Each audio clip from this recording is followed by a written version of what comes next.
Assalamualaikum warahmatullahi taala wabarakatuh. Saya Dwi Rizky Setiawan, CEO, founder dan owner dari Bakso Sritika.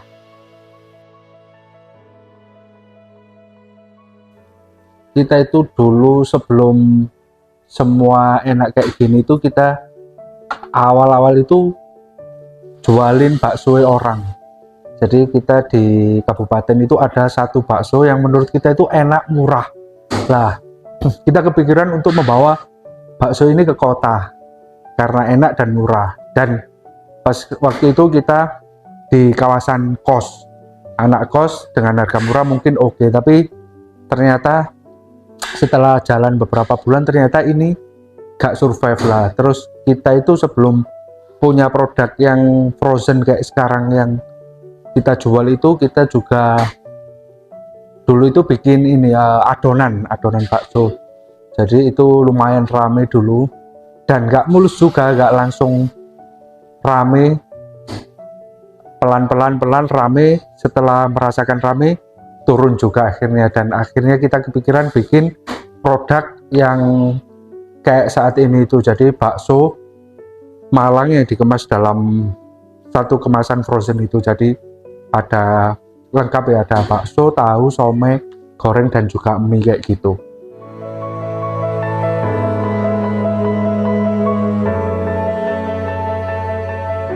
Modal kita itu 120.000.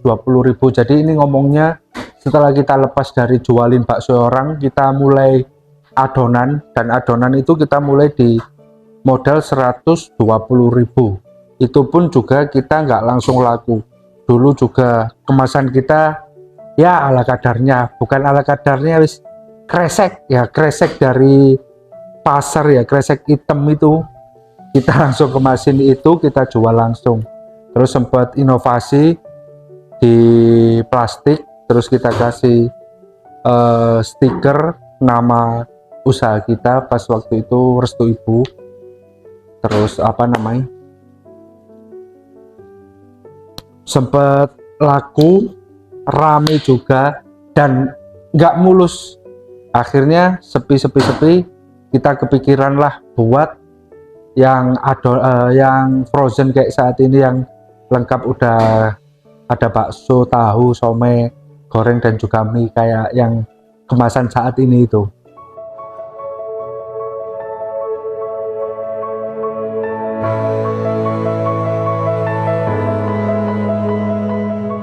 Tadi kan katanya apa namanya, Restu Ibu ya? Ya, itu nama PT kita. Oh, nama Restu PT. Ibu ya. Kalau untuk baksonya itu namanya Sritika. Sebenarnya itu kita cuma nyari barokah dari ibu kita sih. Jadi di usaha-usaha sebelumnya itu ibu itu kayak nggak pernah apa ya, nggak support atau bahkan mungkin nggak ridho kalau kita jalanin usaha yang sebelum ini, dan yang akhirnya kita hancur sehancur-hancurnya sampai minus, kok gak masuk akal bagi kita orang bawah, orang kecil itu minusnya wis gak masuk akal banget lah. Di usaha ini kita emang bener-bener nyari barokah dari nama ibu kita. Jadi Sri itu nama mertua kita, Tika itu nama ibu kandung saya. Jadi kayak gitu. Jadi diambil dari nama orang tua. Iya, ibu terutama sih.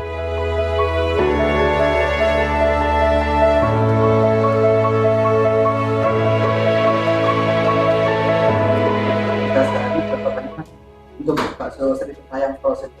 Untuk saat ini udah lumayan menurun ya. Kita viral itu di pas pandemi, pokoknya pas pandemi, pas rame-ramenya dulu itu kita bisa seminggu itu di 12.000 piece.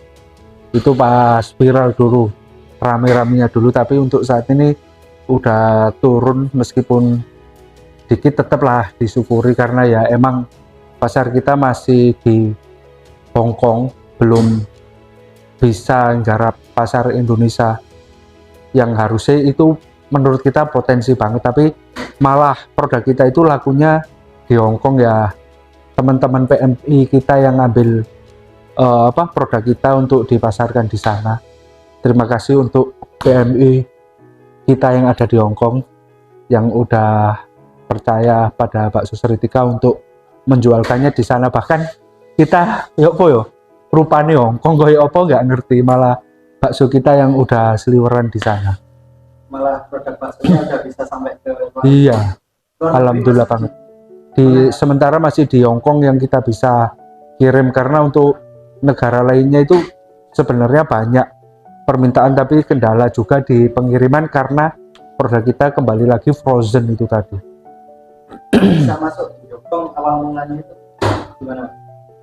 Itu juga misteri banget. Jadi kita kan nggak punya uang, nggak punya modal, nggak punya budget untuk promosi. Jadi kita sampai saat ini pun promonya ya tetap di Facebook, grup-grup Facebook itu. Bahkan kita mungkin di akun bakso Seritika itu ada ratusan, mungkin ribuan grup kayaknya ya. Jadi kita ya cuman promo-promo di grup-grup itu. Jadi kayak orang normal makan sehari 3 kali. Bahkan untuk promo bakso ini kita itu bisa sampai 5 kali sehari untuk upload grup. Dan sekali upload itu juga gak cuma satu grup, jadi langsung bisa berapa ratus grup gitu. Jadi karena Facebook ya, itu kan gimana ya, kita nggak bayar terus wis diblokir, itu wis kayak hal yang biasa lah bagi kita, karena mungkin banyak promo, banyak upload di grup. Jadi setiap hari, bahkan mungkin setiap menit kita bisa saja di ini gak oleh upload itu loh, di itu namanya ya, di ban ya itu. Jadi diblokir sampai kadang 1 kali 24 jam. Ya dulu ya kita cuman upload di Facebook, tiba-tiba ada satu orang yang bawa produk kita ke sana. Lah setelah itu kok tiba-tiba produk kita ini kenceng, permintaan banyak, ternyata di Hongkong viral ya.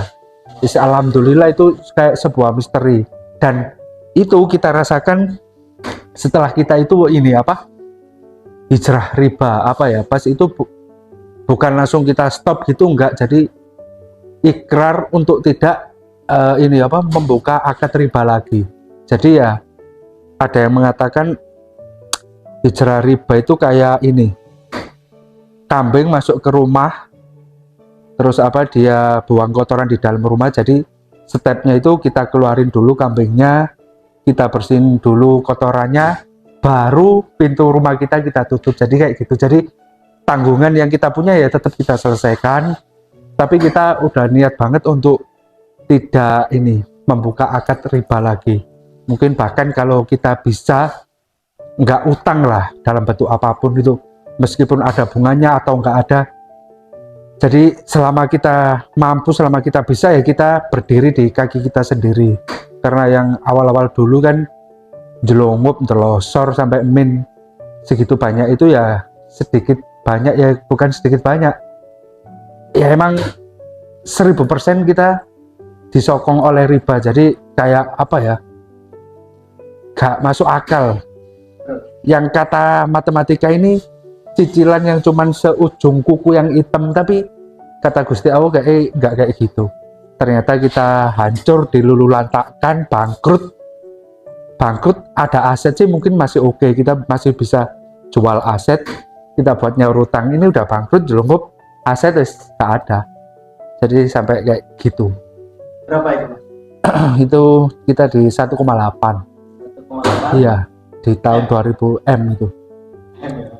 Di 2016. Tapi alhamdulillah dengan jualan bakso itu kita bisa cicil utang-utang kita sedikit-sedikit. Insya Allah di tahun inilah kita bisa, mudah-mudahan, minta doanya bisa kembali ke titik nol. Itu target kita saat ini, untuk kembali ke titik nol, gak punya utang sama sekali.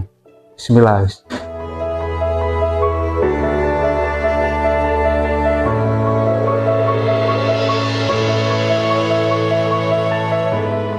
Ya, ini kan bakso ini saya sama kakak kan, ini dulu yang minus itu kita di ini tambang yang sampai tambang pasir sampai 1,8 M. Ya mungkin bener ada pepatah Jawa yang mengatakan bakulan itu sepele tapi 10, paham kan maksudnya ya. apa sepele itu ya kayak dipandang sebelah mata, tapi itu 10 itu kalau dihitungan 1 sampai 10 kan dia udah paling besar, tapi ya itu kenyataannya. Ada yang bilang wah seakan rek sarjana tapi bakulan bakso, gurung ngerti dek ero, mungkin dek gak bakalan dari dosen lek ero bakulan bakso hasilnya kok ya apa. Tahu hasilnya. Hasilnya kok sepele. Terus dulu sempet juga kita punya temen yang kita itu punya tanggungan ke dia, sampai bilang lah utangmu sak mono akeh, awakmu bakulan bakso pirang puluh tahun awakmu iso nglunasi utangmu nang aku. Itu kisaran ratusan juta lah. Alhamdulillah di tahun kemarin itu udah stigma itu udah terpatahkan. Dari orang luar atau Masih teman yang ya. Jadi di usaha sebelumnya itu kita rata-rata investor itu temen kayak gitu, pirang puluh tahun bro. Alhamdulillah tapi di tahun kemarin udah lunas ya.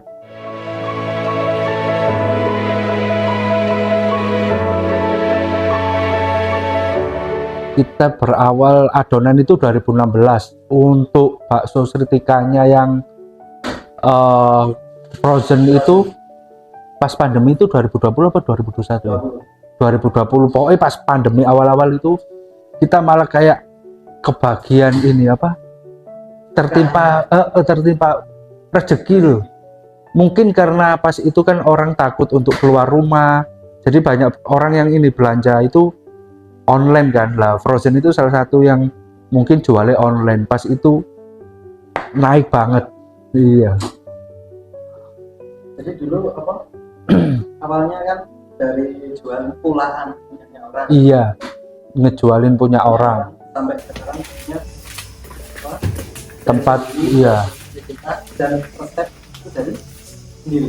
Iya, resep sendiri. Jadi kita itu resepnya ini juga ketiban berkado juga. Pas ke pasar kita itu ketemu sama Pak D kita. Pak D itu dulu ini dia jualan di Bandung, itu lama banget. Lah pas ke pasar ketemu karena dia kan juga jual bakso ini keliling di bawah lereng Gunung Katu, dia dipakai saji lah. Tanya lo, apa kok ini? Lah aku nyelep bakso. Lah wis iso ta nggawe bakso sing enak ya urung Pak D. Ya senang omah. Akhirnya diajarin nemu apa resep yang enak. Akhirnya kita trial kita pakemkan sampai yang otentik saat ini itu yang kita pertahankan. Setelah itu juga alhamdulillah frozen udah jalan, kita juga buka warung di Batu itu 2 tahun yang lalu. Alhamdulillah masih ada dan jalan. Bakso Sritika yang warung itu di Kota Batu, Jalan Dewi Sartika, Kota Batu. Jadi yang selain frozen itu juga ada warungnya juga. Iya, ada warung juga. Batu rest area Nala, Jalan Dewi Sartika itu ada di seberang ini Pasar Batu.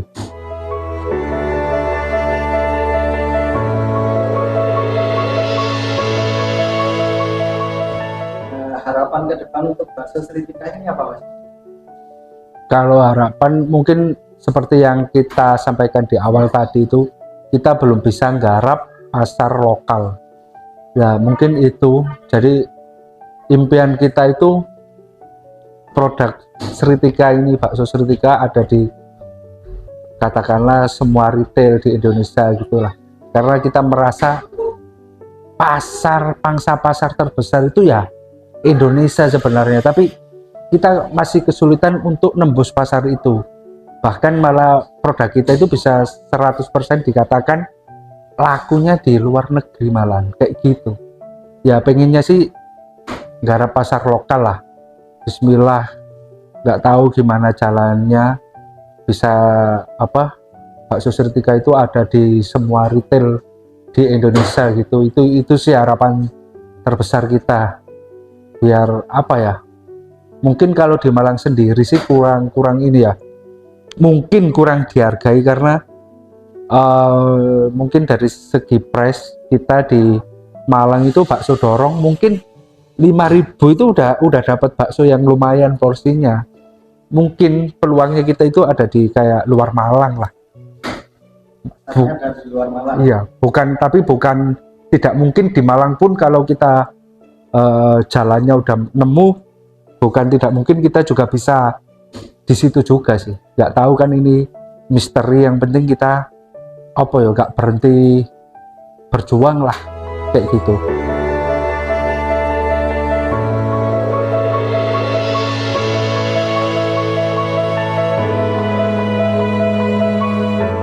Nah, ini pesan buat teman-teman yang ingin mau memulai usaha.